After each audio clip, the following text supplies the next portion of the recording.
Hi there! Today I'm visiting a market in South Melbourne on a very cold day in winter. We'll explore the market together, get some hot food for lunch, and I'm also going to use lots of present perfect and present continuous language, so listen out for that too. If you're learning English and want to understand how people really speak in Australia, then you're in the right place. These videos will help you understand everyday English through comprehensible input, while exploring real places around Melbourne and Australia. Members of my Patreon can download PDF scripts, watch bonus videos, and listen to podcast episodes about everyday life in Australia. Okay, let's go for a walk. I've just got off the tram and the market should be at the top of these stairs. It's been a sunny morning so far, but it's also been really cold. The market's right next to the tram stop, so it's pretty easy to get to. I'll walk around the outside of the market first before we head inside. The first shop I've come across sells bags of nuts. When you come across something, it means that you find it unexpectedly while you're walking or looking around. The sign says they have a healthy house mix at the back of the window, but I think I'd prefer the chocolate-covered nuts at the front. They're definitely not as healthy, but I think they taste great. They also sell huge bags of walnuts. These walnuts haven't been cracked open yet.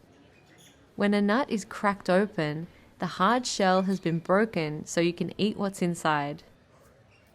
There's a big fruit and veg shop just ahead.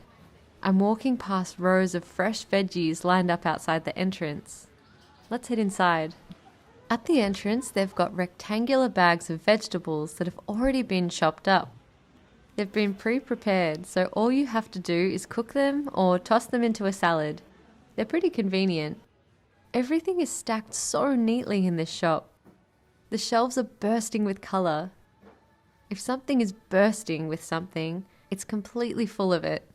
When I say the shelves are bursting with colour, I mean that there are bright colours everywhere you look.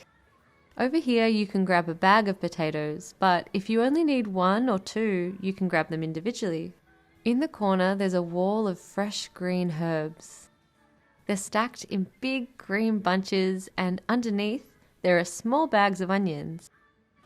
Look at how neatly everything's been stacked. Everything fits together perfectly. The tomatoes are balanced in one huge pile. If I took one tomato out from the bottom, the whole pile would probably collapse. If something collapses, it suddenly falls down because it can't support itself. I don't want to be responsible for that. I better not touch it. The bunches of asparagus are tied together with rubber bands, and the cobs of corn have all been cut to the exact same size. It makes everything look really tidy. Next to the perfectly stacked lemons, there are paper bags and plastic bags for you to use. Next to the bags are containers filled with different salad mixes. A salad mix is just a mixture of different leafy greens that people will use to make a salad. You use the tongs to pick up as much as you like and place it into a bag. You might only need a small amount. Near the exit, there are pre-cut fruits. These would also be really convenient. The skin's already been removed, so it's ready to eat straight away. You can also buy bottles of freshly squeezed juice. Which flavour would you choose? I think I would choose either the mandarin juice or the blood orange juice. Outside the shop, there's a large brown dog waiting for its owner. Its lead has been tied to the bench while it waits patiently. I enjoy looking at flowers, so let's have a look inside the florist. There are huge buckets bursting with colourful flowers all around the entrance.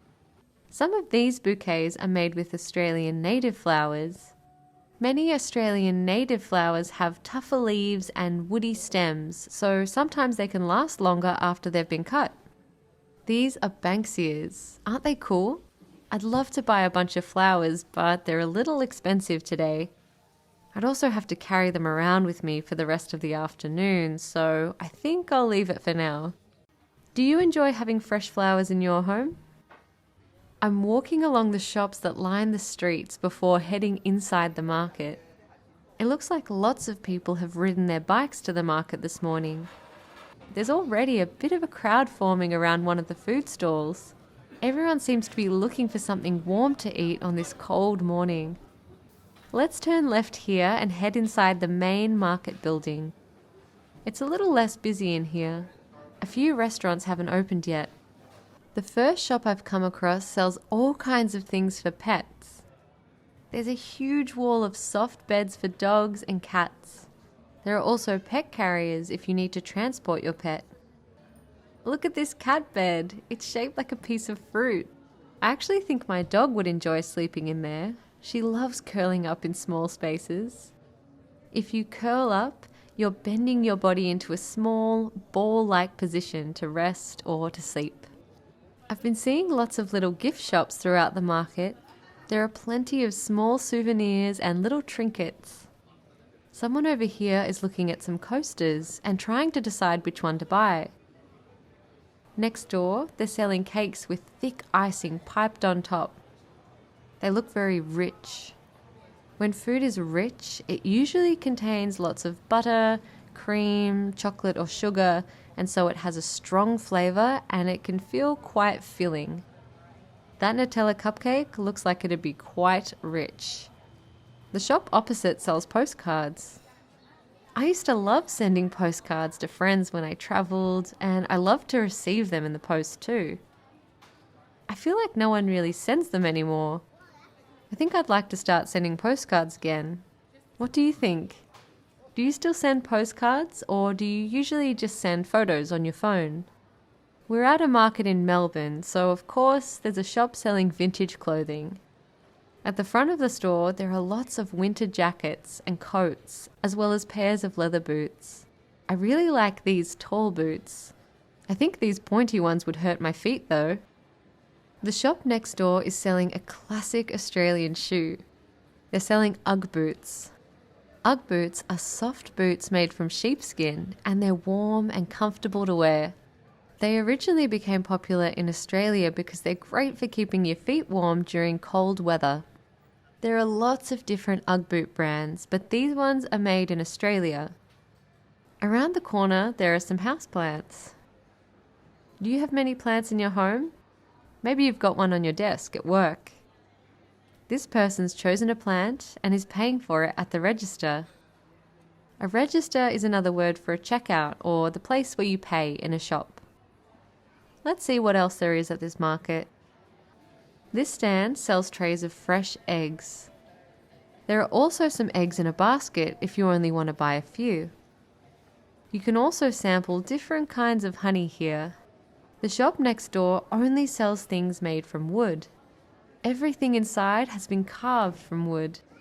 When something is carved, it means that someone has shaped the wood or another material by cutting pieces away and forming a new shape.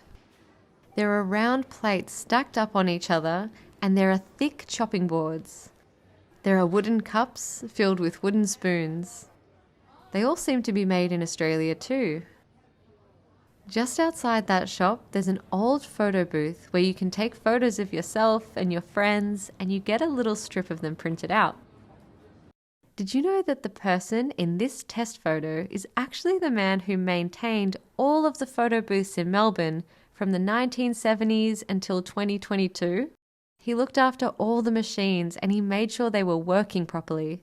Every time he serviced a machine, he would take a test photo of himself. I actually have a book with every single one of his photos. It's almost like you're seeing his life story through photographs. If you're ever using a photo booth in Melbourne, look out for this man. His name's Alan Adler. Around the corner, there's another little gift shop selling cards and illustrations.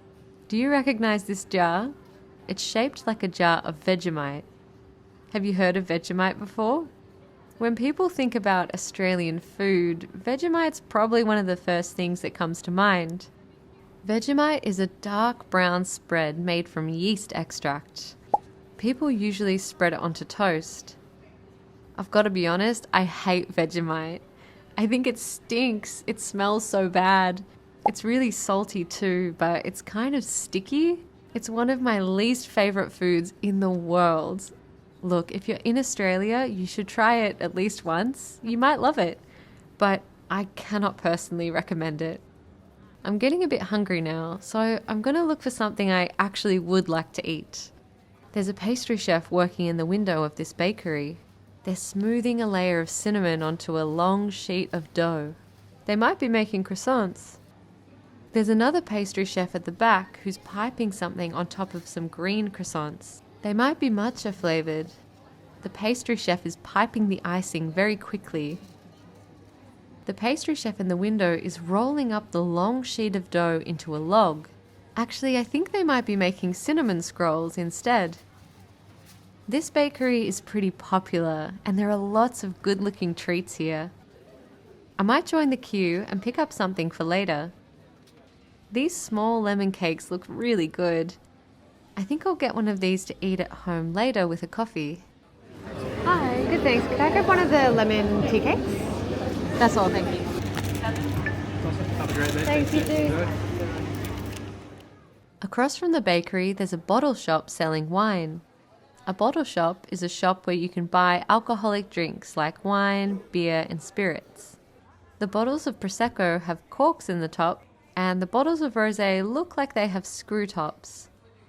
There are also buckets filled with bottles of beer. Okay, I'm hungry. Let's look for something savoury and warm to eat.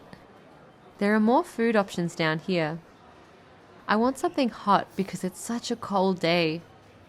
There's a stall here selling borek. They look warm and fresh, and there are so many different fillings to choose from. I'm going to get in line. I'm going to queue up behind these other people. Seems like this place is pretty popular too. Hi, could I grab one of the spicy potato, please? Thank you. I found a small spot outside where I can stand in the sun and eat my borek. It feels nice and warm in my hands. I'll take a bite. It tastes great. It's kind of spicy, which I really like, and the inside is soft and warm. Because it's so cold outside and the borek is so hot, steam is coming off it after each bite. It's the perfect lunch for a cold winter day. Now that I've eaten, I'll head back into the market for one last look around. It's gotten pretty crowded. It's lunchtime, so lots of people have come here to find something to eat. On the way out, I've found a shop selling fresh pasta. The pasta has been filled with different ingredients. The roast beetroot ones look really pretty. There are also sauces and pesto at the back of the counter. There are trays of fresh lasagna ready to cook at home too. I've also spied the hot jam donut van on my way out. Have you ever tried a hot jam donut before? Donuts filled with jam aren't unique to Melbourne, but I think serving them piping hot from a donut van is a bit of a Melbourne tradition. Piping hot means extremely hot, usually just after something's been cooked. They're so good. If you visit Melbourne, you've got to try one. Okay, it's time to catch the tram home from the market. I'll eat my lemon tea cake this afternoon with a coffee. Thanks for walking with me today. What is the word for when someone has shaped wood or another material by cutting pieces away and forming a new shape? It's been carved. What phrase means waiting your turn behind other people?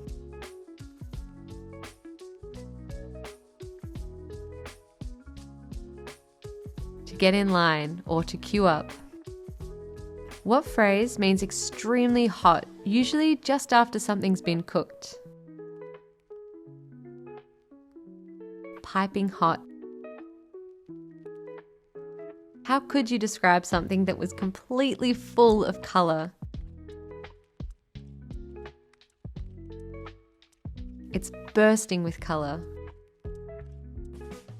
What verb means to suddenly fall down because something is no longer supported? To collapse.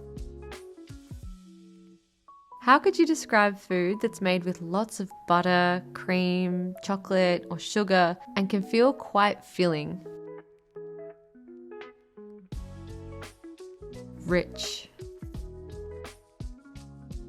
What phrasal verb means that you found something unexpectedly while you're walking or looking around? You've come across it. Thanks for joining me today, and thanks so much to everyone on Patreon. If you'd like some extra support with your English, Patreon members can download PDF scripts, access bonus speaking and listening practice videos, and hear podcast episodes about my life in Australia. If you enjoyed this video, please subscribe for more real-life Australian English practice. See you next time.